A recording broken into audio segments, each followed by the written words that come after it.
Welcome to Women's Million Dollar Conversations with Alice Tang, where we share stories from successful businesswomen who have saved, earned, or sold over $1 million and discuss how they built their success and insights to help you achieve your goals. Now, let's join the conversation. Hello, Ana Rau. Hi, Alice. Thanks for having me today. I'm so happy to have you. You're my new friend, but a very wise young friend. Anna, will you share a little bit about yourself? Tell our audience who you are and what you do. How long have you done that? Yes, so as you mentioned, my name is Ana Rau, and I'm a major gift officer for higher education, which is just a fancy way of saying I help colleges fundraise for areas of need. I received my bachelor's and master's degrees from Grand Valley State University in nonprofit management with the emphasis in budget and finance. And so I've been in the nonprofit arena for a little over 10 years and specifically in fundraising for 6 years. I honestly love what I do. I get to intersect with so many interesting, wonderful people. And I also get to hear about student needs and how we can really make transformational change at the college level. I love it. Very good. Very good. So here we are dealing in the interview of woman who has either made a million, earned a million, or accumulated million. Now, before we recorded the show, we have determined that we're going to talk about how you had win $1 million from your donor. So we would stick with that route for this conversation here. Yes, that sounds great. And then I'll come back to you when I do make a million or accumulate a million personally. Sound good? Great. Since we are at the Women's $1 Million conversation, we want to find out what's your value for money. What will you say? For me personally, when I do think of money, I think of what it can do for the future generations. I have two beautiful sons, and I always want to be thinking of how am I taking this money and investing it in a proper way so that it's going to positively impact their life and generations after them. You are such a great mother and role model. We'll find out more about $1 million, which I overheard from the grapevines that you landed your $1 million ask in 30 minutes. I can't believe it. Tell us about it. I can hardly believe it either. Truly, I've worked harder for a $5,000 gift, $10,000 gift, but it really is about when a donor has not only the capacity to give, but they also have the interest to give. So when those two things align, then that's a pretty good indicator that you're going to be able to make some transformational change with the upcoming gifts. And that truly did work with this donor. They were interested and they also had the capacity to give. And so it was a joint collaborative gift with my then predecessor. And we just talked with that donor and talked about the need areas at the college and how they can make transformational impacts with their gift. And so by the end of that call, that donor was very analytical and they said, you know what? I'd like to give a gift through my will. Would $1 million be impactful? And generally, Well, can I pause you for a second? yeah, If it were me, I wouldn't know how to respond because you're thinking about 25,000. yeah. Pretty decent. When people say $1 million, it's like, can you say that again? Exactly. Yeah. Yeah, it definitely was a very shocking moment in the conversation, but as a gift officer, you're really trained to prepare and plan for conversations to go in many directions. And so in that moment, you just gotta shift the conversation and go where the donor is leading you. And so it was pretty great. Awesome. So I'm envisioning you sitting at the call with the donor, and then you said $1 million. I'm so excited, but I can't stand up and dance yet. Let me make sure that my smile still maintained. Yes. May I help you to go through the process? Yes, it's like a duckling. You are calm on top of the water and your feet are just kicking underneath the water. So very calm. Yes, yes, good. How did it make you feel? And perhaps you mentioned your predecessor. How does it make you all feel after this? Yeah, I was feeling a couple different things. Clearly excitement, but also just in awe of how my predecessor went through that conversation and also helped do the prep work to get to that level of a call. And so there are definitely many steps that you need to take in a moves management system to be working with the donor to get there. And so it was definitely a learning opportunity and also pure joy because that gift really creates transformational change for many students. Yeah, especially I heard it take $5,000 for a student. So imagine it's 200 students being helped. Exactly. It's crazy, isn't it? Crazy good. I'm feeling joy as you're sharing the story. I'm going to shift to the next question. Now, in your journey to get to this million, I'm sure there is something that you're running against. I'm calling them bias. That may not be bias, but if it is, it could be an internal bias or external bias. Yeah. Some of our guests was telling us that is themselves who's stopping them from move forward. So what's your biggest bias before you get to that million? Yeah, being a woman of color and also being towards the beginning of my career here, I definitely face a lot of biases just coming into the conversation. But what I really try to do on my end is prep and prepare for any donor meetings before I'm going there. And then truly in the conversation, listening to what the donor's interested in, and then really shining a light on our commonalities and our strengths and what we could do together as teammates in this work versus looking at our differences.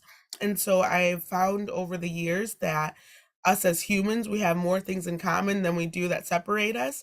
And so I really try to focus on those. Thank you so much, Anna, for saying that, because although I look a little bit pale color, I'm also a woman of color. I'm from the Far East, from Asia. So I totally get it. Actually, at the time when I'm less worrying about my color or my sex gender, I'm so powerful because I can leverage that. My English has accent. My previous life, I'm talking about 20 years ago, if not longer, I worried that I was not clear.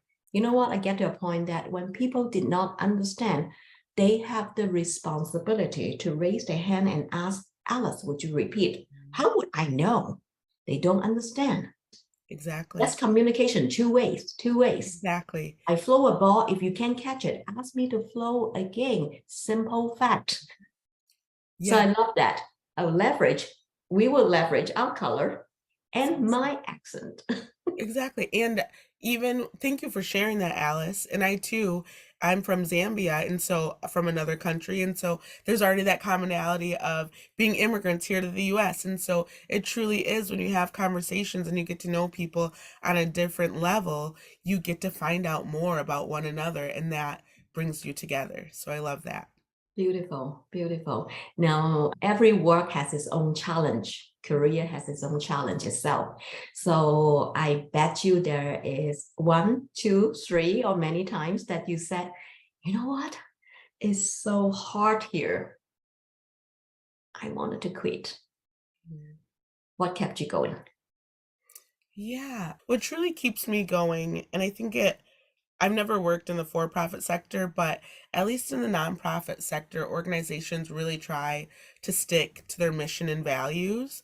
And so when I am having like a tough time moving a gift forward or might not be seeing eye to eye with someone I'm working with, it's really easy to go back to the mission and recenter that and align that with my values. So when there are those tough days, I can remind myself I'm here to support our students that might not have any other supports. They're supporting their families. They're trying to change their lives and make generational change. And so if I can bring in $5,000, if that can help alleviate some tuition costs for them, then they're able to maybe quit that part-time job, focus on school so that then in 2 years or 18 months, they can go out and get a job that really is going to change their life and turn it into a career. So I really just try to center that mission. And you have taken that focus of you feeling, how can I survive this so difficult?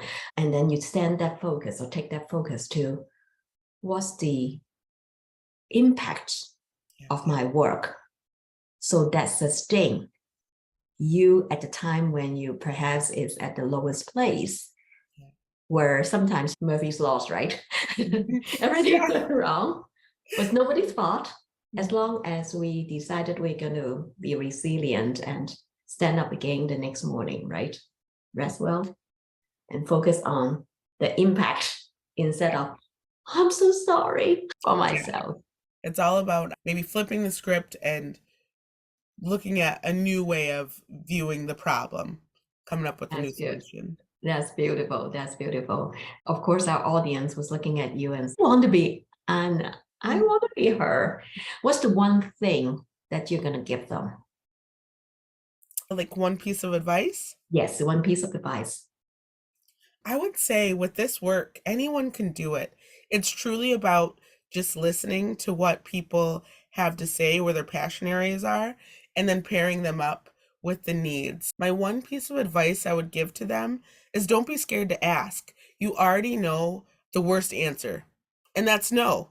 So if you already know the hardest part, then you have a lot of opportunity to think about if they do say yes, the opportunities that can happen. And that's really exciting. So you already know the worst part could be no.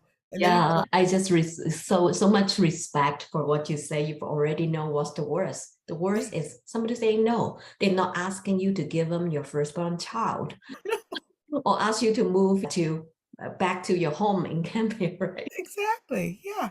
You already So know. it's not that difficult, but in our mind, I like to use the analogy of when we are running in fear, thinking something is super big, we look at that as an elephant. But really, when you walk closer and you have the courage too, it's really a mouse. Yeah, exactly. I heard this adage the other day. How would you go about eating an elephant? And it's truly just one bite at a time. So it's making things smaller and working through the system. Only if you're a meat eater. True. Good point. All Good right, point, well, Alice. we're winding down with the interesting question here. When you make a big decision, how do you make it? What process do you go through? Yeah, when I'm making big decisions with donors and doing this work, I really like to make sure that I'm prepared going into the meetings, really making sure I'm doing my research and due diligence. And then with meeting with them, just listening, asking open-ended questions, and then coming to the point in a conversation or post conversation to make an ask. And so I have to make a call in my head if that donor has both the interest and capacity to give at that time, and if it's the right time. And if they do, then going forward with that ask and then hopefully securing it and moving the gift forward through stewardship. So, Preparation. yes, prepare. You can't be over prepared. That's right. That's right. All right. What is one piece of very good or very bad advice that has hugely impact your life? Yeah, I don't know if this is huge, but I would say always bring a change of clothes. You never know if you're going to spill your coffee in the morning before a big meeting. So always having a backup outfit and being prepared, that has saved me multiple times. So, That's beautiful advice, especially we are transitioning now a little bit post-pandemic, depending on who you are talking to. So we have hybrid meetings, schedules to in-person meetings. So yeah, if you're asking for $1 million today, I would really, really make sure one of the preparation is have another suit in your car just in case. and arrive early so that in Yes, case you spill, you can have time to change. right. Very good. Last question. What are you grateful for today? Oh, this is more personal, but my in-laws flew in last night, and so they're going to be spending the next week with my family and I. So I'm forever grateful for family. I think that's the most important thing in this world. So I'm grateful for family.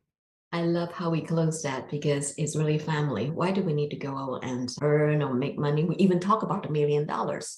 If there is nobody we care for, living by Right. ourselves can be pretty, we don't need that much, but it's because of people we love. We want to create the experience for them, for the kids to go to college, for the kids to play with parents and grandparents and be able to do a little bit more with them. Yes. So I love how we close this. Is there any other final comment you want to make before we say goodbye? Yeah.